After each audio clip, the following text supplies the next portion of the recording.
Subscribe to our YouTube channel and press the bell icon to get the latest updates. In this edition of Global Print, I'm going to talk to you about the attempt at regional stability across India, Pakistan, and Afghanistan as US troops finally leave Afghanistan after 20 long years.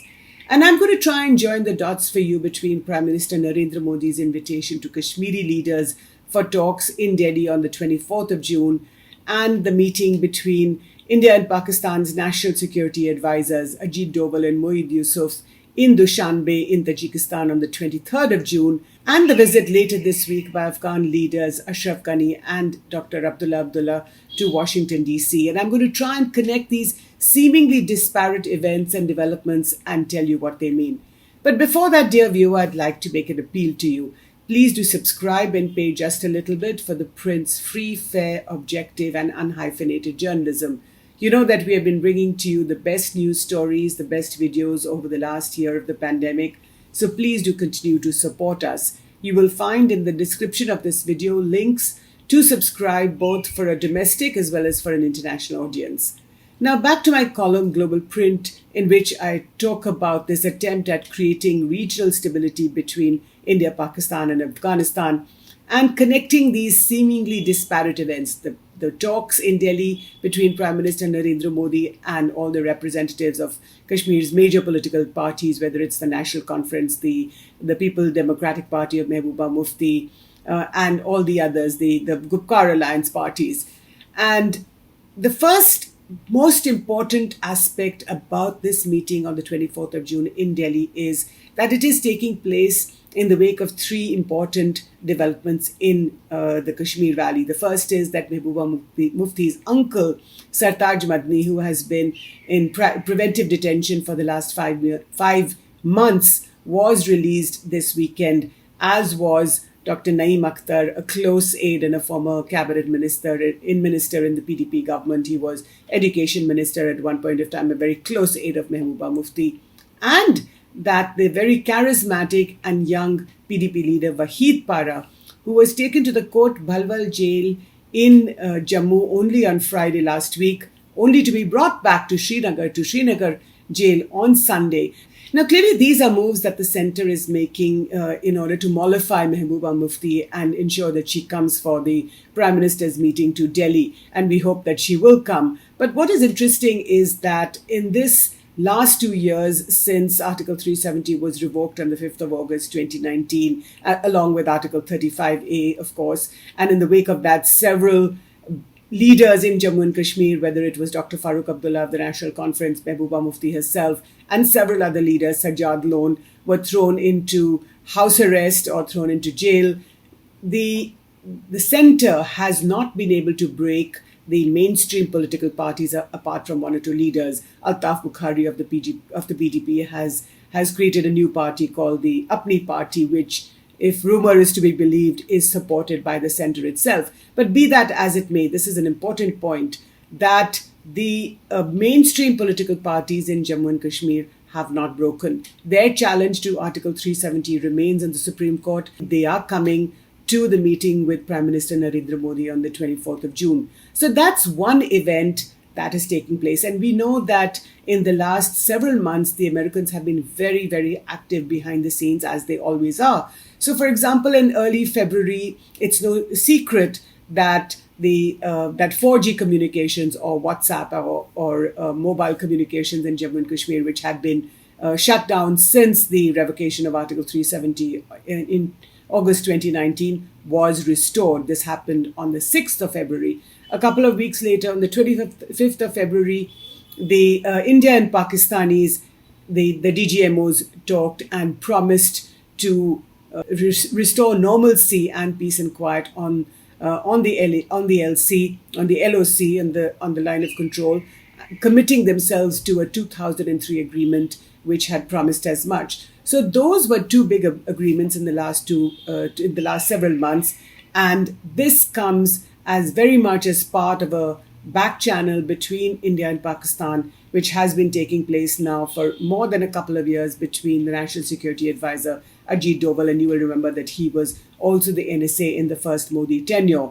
In recent times, this conversation on the back channel has been held between Mohid Yusuf, that's the Pakistani National Security Advisor, and Ajit Doval, as well as between Pakistan's military establishment, previously that's General Javed Qamar Bajwa, who is the Pakistan Army Chief, and Ajit Doval. Now, one of the conditions or one of the things that Pakistan has always talked about is to restore a normal relationship with India. It wants India to take some concrete actions on the J&K front.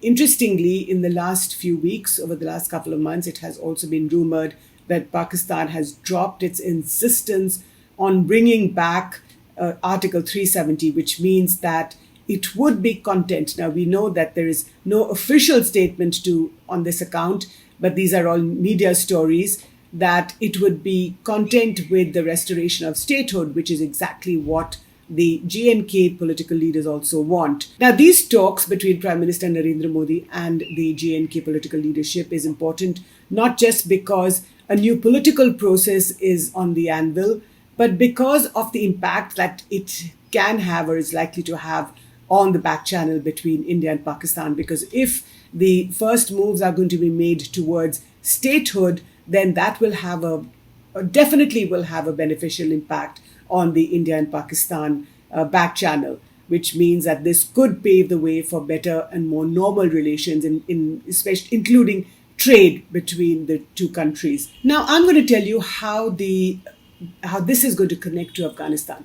Now, you know that the US President Joe Biden has bitten this very bitter bullet and ordered that American troops will finally withdraw from Afghanistan after 20 long years. This withdrawal is likely to be completed by September 11th, which is the 20th anniversary of the attacks in New York, in Washington, and in other parts of America, in which more than 3,000 people died.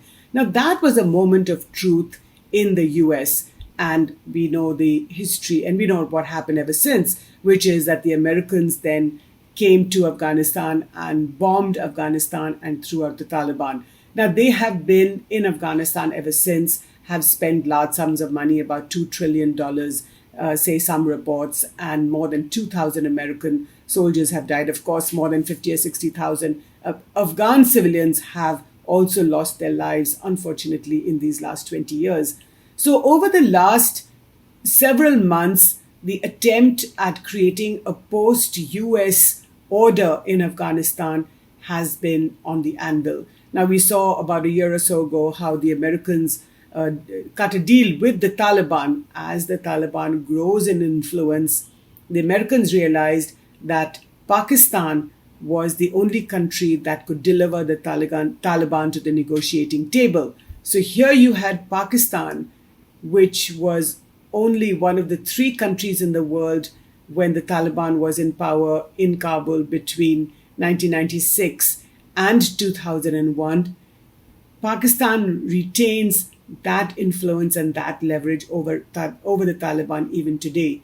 So the Americans have been pushing the Pakistanis to bring the Taliban to the negotiating table so that they can cut a deal with the Taliban and leave Afghanistan without fear and injury. This has been done by the Pakistanis about a year or so ago. And over the last year, the attempt in the creation of this post-US order means that the Afghan leadership, led by the President Ashraf Ghani, as well as by a key peace and reconciliation leader, Dr. Abdullah, have been trying to create a framework in which an elected government in Afghanistan could lead the new country into the future. Of course, the Americans are very important for this, which is why the Afghan leaders are going to the US later this week and talking about this post-US order. So what does that mean? What this means is that the Americans are trying to create a framework of peace and regional stability across India, Pakistan, and Afghanistan.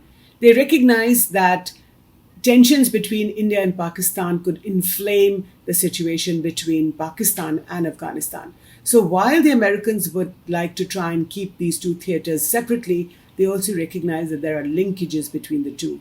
On the one hand, the Pakistanis have huge leverage over the Taliban, as I just explained to you, and the Americans would like the Pakistanis to maintain that leverage so that US troops exit peacefully from this theater of war, which is the Afghan theater of war. And on the other side, the Pakistanis would like to have some sort of face saving to return to some sort of a normal relationship with India, and on Jammu and Kashmir, the restoration of statehood could be one possible compromise. Perhaps both India and Pakistan could use the past as a guide. And remember that next month in July is the 20th anniversary of the failed Agra talks. 20 long years ago, Pervez Musharraf, then President of Pakistan, met India's Prime Minister Atal Bihari Vajpayee, but the attempt at peace and reconciliation went nowhere. So please do read my column in Global Print, in which I talk about this renewed attempt by the Americans to recreate another form of regional stability across this part of the subcontinent. And let me know what you think about this video. Thank you so much for watching.